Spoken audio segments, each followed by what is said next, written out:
Hello dear students, स्वागत है आप सभी का हमारे इस वीडियो जरा सी केमिस्ट्री में। जैसे कि इस वीडियो सीरीज में हम लोग 5 या 7-8 मिनट का एक वीडियो बनाते हैं जिसमें एक छोटा सा टॉपिक और कोई ट्रिक हम लोग कवर करते हैं। तो इस वीडियो का हमारा टॉपिक है how to find the total number of structural isomers. There is a small trick to find out the total number of structural isomer of any compound. तो चलिए उसके बारे में डिस्कस शुरू करते हैं। बिना किसी पेन को घुमाए अपने पेन और पेपर अपने साथ रखिए और समझना शुरू करते हैं। Suppose we are talking about alcohol compound. So if we have this alcohol which is methyl, it doesn't have any other isomers, this is it. इसका एक ही आइसोमर बनेगा, ये खुद। अगर हम इस तरह से लिखें C2H5OH, then also it doesn't have any other structure than this. So it is also having only one structural isomer. But if you write C3H7OH, then it can be written in two different ways. Suppose CH3, CH2, CH2OH. This is one propanol, and you can also write it like this.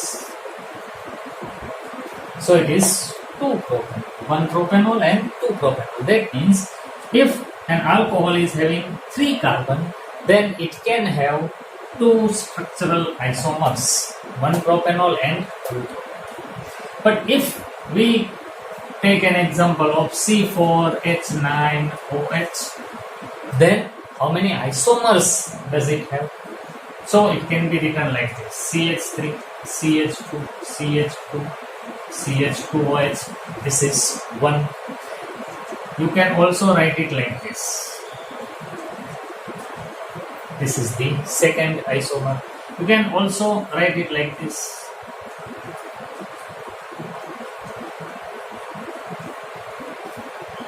This is the third isomer, and you can also write it like this.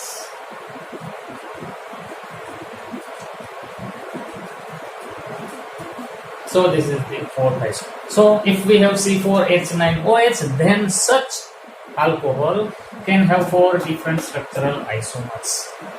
तो 4 या 5 या 6 carbon तक हो तब तो ठीक है, हम लोग ऐसे लिख के भी फाइंड आउट कर सकते हैं, लेकिन वो टाइम कंज्यूमिंग प्रोसेस रहेगा। सो हमें एक ट्रिक याद रखनी है कि अगर हमारे पास कोई भी फंक्शनल ग्रुप के साथ जुड़े हुए अल्काइल ग्रुप में नंबर ऑफ कार्बन्स कितने हैं उसको हम लोग याद रख के उसके हिसाब से कितने स्ट्रक्चरल आइसोमर बनेंगे, इसका ये छोटा सा लिस्ट है, इसे हमें याद रखना। अगर मिथाइल और इथाइल हो, then it can have only 1 structural isomer, दूसरा तो पॉसिबल ही नहीं। लेकिन अगर प्रोपाइल हो तो it can form 2 different structural isomers. In case of butyl it is having 4 structural isomers. और अगर यहाँ पर पेंटाइल रखें, पेंटाइल अल्कोहल अगर हम रखें तो उसके बनेंगे टोटल 8 स्ट्रक्चरल आइसोमर। पेंटाइल हो तो 8 स्ट्रक्चरल आइसोमर बन सकते हैं डिफरेंट किस्म के।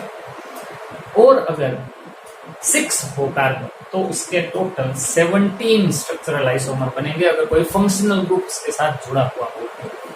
और अगर 7 कार्बन हो तो उसके 37 functional structural isomers can be possible. तो ये कार्बन की संख्या के हिसाब से total number of structural isomers हमें याद रखना है। इस तरह से हम लोग अगर याद रखें तो हम लोग आसानी से तुरंत अपना आंसर दे सकते हैं। Suppose if there is a question, how many total number of structural isomers can be possible for C6H13NH? This is amino hexane.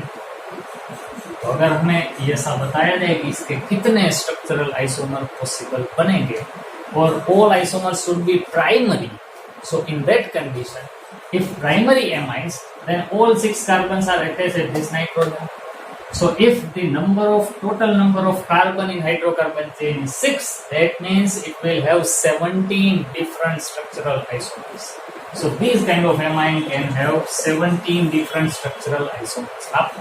आप इसे 17 अलग अलग स्ट्रक्चर में बना सकते हैं, 17. But if you consider it as secondary amine, then it will be like this: NH, यहाँ पर एक CH3 रख देते हैं, यहाँ पर C5H11 रख देते हैं। तो अगर 5 हो, 5 कार्बन हो, तो उसके हिसाब से इसके कितने स्ट्रक्चरल आइसोमर बनेंगे? 8। तो यहाँ पर होंगे 8। कोई इस तरह से भी लिख सकता है कि यहाँ पर हम लोग NH रखे और यहाँ पर एक C2H5 रखे और बाकी के 3 कार्बन, हमारे पास टोटल 6 कार्बन है, तो बाकी के 4 कार्बन यहाँ पर रखे। तो इसके हिसाब से तो एक ही बनेगा, लेकिन इसके हिसाब से अगर 4 हो तो हमें टोटल 4 स्ट्रक्चरल आइसोमर मिलेंगे। कोई अगर इस तरह से भी लिखे कि यहाँ पर भी 3 रखे और यहाँ पर भी 3 रखे, तब 3 होने के कारण हमें 2 स्ट्रक्चरल आइसोमर। तो ये तो था हमारा सेकेंडरी एमाइन। और अगर हम टर्शियरी एमाइन को कंसीडर करें तो एक नाइट्रोजन के साथ 3 फंक्शनल ग्रुप जुड़े हुए हो, यहाँ पर CH3 रखे, यहाँ पर CH3 रखे और यहाँ पर C4H9 रखे, टोटल तो हमें 6 कार्बन ही बनाना है। तो यहाँ पर C4H9 रखे तो 4 कार्बन हो, तो टोटल स्ट्रक्चरल आइसोमर इसको मिलेंगे 4। और अगर हम इस तरह से लिखें, पॉसिबिलिटी देख लीजिए, यहाँ पर हम लोग C2H5 रखें, यहाँ पर CH3 रखे और यहाँ पर भी C2H5 रखे, तो 2 और 2 4, और यहाँ पर भी हमें 2 ही रखने और यहाँ पर 3 रख देते हैं। तो 3 हो तो हमें 2 स्ट्रक्चरल आइसोमर इसके मिलेंगे। और अगर सभी जगह पर एक एक रख दे, 2 कार्बन को रख दे, तो हमें एक ही स्ट्रक्चरल आइसोमर मिलेगा, उसके अलावा कोई दूसरा नहीं मिल पाएगा। तो अगर हमें कहा जाए कि C6H13 के टोटल कितने स्ट्रक्चरल आइसोमर पॉसिबल है primary amine, then the answer will be 70। If secondary, then you can make the total of all this figure, 8 + 4 12 + 2 14। So 14 + 17 primary और सेकेंडरी को मिला के, और अगर टर्शियरी को भी मिला दे तो 4 और 2 6 और 1 ऐसे मिलाकर कुल 7 मिलेंगे। तो ये था छोटा सा ट्रिक स्ट्रक्चरल आइसोमर को फाइंड आउट करने के लिए। आपको ये याद रखना पड़ेगा। अगर ये आपको याद रह जाए तो आप total number of structural isomer भी बता पाएंगे किसी भी मॉलिक्यूल के। तो ये था कुछ छोटा सा टॉपिक जरा सी केमिस्ट्री का हमारा, जिसमें कि हम लोगों ने total number of structural isomer किस तरह से फाइंड आउट किए जाते हैं वो हमने सीखा। तो अगर ये वीडियो आपको पसंद आया हो तो आप इसे प्लीज लाइक करें, शेयर भी करें अपने दोस्तों के बीच, और अगर आप नए हो तो प्लीज इसे सब्सक्राइब करें और बेल आइकन भी प्रेस करें ताकि आपको नोटिफिकेशन मिलती रहे। Okay then, have a nice day.